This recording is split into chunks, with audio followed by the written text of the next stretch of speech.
नमस्कार दोस्तों, मैं आपकी दोस्त अंजू दुआ जैमिनी आज लाई हूँ समीक्षा के लिए एक नई किताब काले गुलाबों का बगीचा। जी हाँ दोस्तों, इसकी रचयिता हैं कमला सिन्हा। आप देख सकते हैं काले गुलाबों का बगीचा। तो मित्रों, मैं बता देती हूँ कि बोधि प्रकाशन से आई है, पेपरबैक में 2021 में आई है। इसका मूल्य मात्र 250 रुपए और पृष्ठ 212। दोस्तों, मैं थोड़ा सा परिचय देना चाहूंगी कमला जी के बारे में। इनका जन्म देवरिया उत्तर प्रदेश में हुआ। 16 वर्ष की आयु में इलाहाबाद में प्रथम बार रेडियो पर इन्होंने काव्य पाठ किया। लखनऊ यूनिवर्सिटी से बीएससी एलएलबी किया है इन्होंने। आगरा विश्वविद्यालय से अंग्रेजी में एमए है। इनकी कविताएं प्रकाशित होती रहती हैं। इन्हें मदर टेरेसा अवार्ड और श्रेष्ठ विमेन अचीवर्स अवार्ड से सम्मानित किया गया है। इन्होंने कविता को परिभाषित किया है। ये कहती हैं कि क से कल्पना, वी से विचार, त से तालमेल। इस तरह कल्पना विचार के तालमेल से इन्होंने अपनी कविता की यात्रा शुरू की। इन्होंने क्या सभी इसी तरह करते हैं कि कल्पना और विचार दोनों को मिलाकर जब संगीत तैयार होता है, जब लयात्मकता अनुभूति को हम अभिव्यक्त करते हैं, तो वह होती है कविता। यह पुस्तक इन्होंने अपनी 3 बेटियों को समर्पित की है। ये कहती हैं कि मेरे जीवन में ईश्वर की सर्वोत्कृष्ट भेंट है मेरी बेटियों को। इन्होंने अपनी बेटियों को ईश्वर की सर्वश्रेष्ठ भेंट कहा है, मुग्धा, मेघना और मेधा। ये पुस्तक इन्होंने इन तीनों पुत्रियों को समर्पित की है। अब मैं इनकी कविताओं के बारे में बता देती हूँ। इनकी इस पुस्तक में 111 कविताएं हैं। मुक्त छंद में लिखी हैं, गद्य कविताएं हैं। अभिधा शब्द शक्ति का बहुत अधिक प्रयोग किया है। मंचीय कविताएं हैं। प्रस्तुतिकरण इनका अच्छा हो सकता है।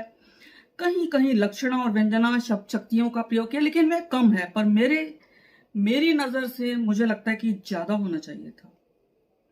इनकी कविताओं के माध्यम से इन्होंने इसमें कटाक्ष है, शापित भाषा का प्रयोग किया, भर्त्सना किया, अध्यात्म भी है, स्त्री विमर्श बहुत अच्छा किया इन्होंने। स्त्री का आक्रोश, समाज से प्रश्न पूछती हैं कि क्यों पुरुष और स्त्री के पालन पोषण में भेद किया जाता है। इस तरह की इनकी कविताएं हैं। जैसे किसी विषय पर चर्चा या दुखम सुखम साझा करती हूँ सखियां, जैसे बातचीत करती हैं, फिर तनाव मुक्त हो जाती हैं। जिजीविषा समेटती चेहरे पर मुस्कान ओढ़ती, फिर से जिम्मेदारियों के निर्वहन में व्यस्त हो जाती हैं। ऐसी स्त्री की कविताएं हैं इसमें, कोई लाग लपेट नहीं। और कुछ कविताएं तो संवादों में ढली हैं। कथोपकथन शैली का प्रयोग किया इन्होंने। इनमें तन्हाई है, रुसवाई है, इश्क है, दर्द है, लेकिन मुझे इनमें अलंकारों का अभाव लगा।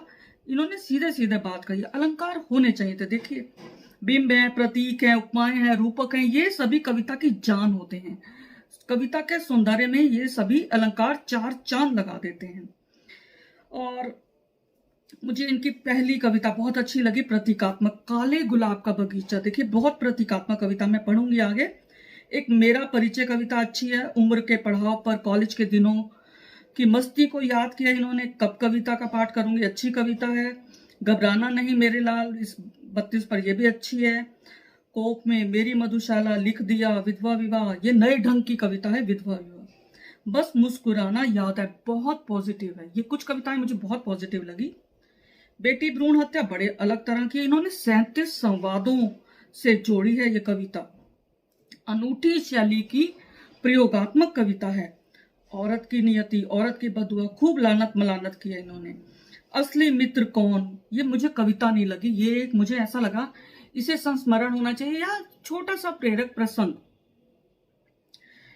और कोख कविता में मन की बात कही है, पर कोख है तभी तो स्त्री को ईश्वर का दर्जा दिया गया है। कोख ना हो तो कौन, इस माँ को ईश्वर कौन मानेगा।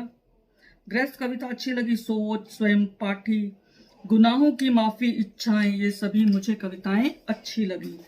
तो मित्रों, मैं पाठ कर देती हूँ कुछ कविताओं का। सबसे प्रथम कविता जो है, ये शीर्षक कविता भी है, काले गुलाबों का बगीचा। सुनिए, ये कहती हैं, वो काले गुलाबों का बगीचा गुम है, बहुत ढूंढा नहीं पाया कहीं भी निशान उसका। किस किस से न पूछा, गई कहाँ कहाँ नहीं, गुलिस्तां कौन सा न देखा। शहर बस्ती नगर सारे ही मैंने छान डाले, जितने भी बगीचे थे सभी को देख डाला, मिला ना कुछ पता उसका, वो काले गुलाबों का बगीचा जो लौटी घर में अपने, बड़ी हैरान हूँ यह देखकर, मिला मुझको वीराने खास में अपने वो काले गुलाबों का बगीचा, जिसे बोया भी मैंने जिसे सींचा भी मैंने, वो काले गुलाबों का बगीचा गुम है गुम है गुम है। और मैंने कहा था मैं आपको एक कब कविता है मुझे अच्छी लगी उसकी मैं पढ़ देती हूँ, एक पैरा ही पढ़ूंगी कि कब यह जिंदगी मोड़ पर आएगी, पत्ता पत्ता लम्हा लम्हा मुस्कुराएगी, कब होंठ फैलेंगे दर्द की कब्र से निकलकर, हाथ लहराएंगे पैर थिरकेंगे धुनों की सुर पर, कब बहारों में कब खुशबू बहार लाएगी, कब आजादी आएगी, चिड़िया आकाश पर अपने पर फैलाएगी। मुझे अच्छी लगी है क्योंकि आजकल दौर ऐसा चल रहा है। एक और है घबराना नहीं मेरे लाल, उसकी भी मैं एक दो पंक्तियां पढ़ती हूँ कि घबराना नहीं तूफान रोज नहीं आते हैं, फिर डरना क्या ये तो आकर चले जाते हैं, बस कुछ दिनों की बात है ठहर जाओ, नाविक पुनः नाव बनाते फिर खेते।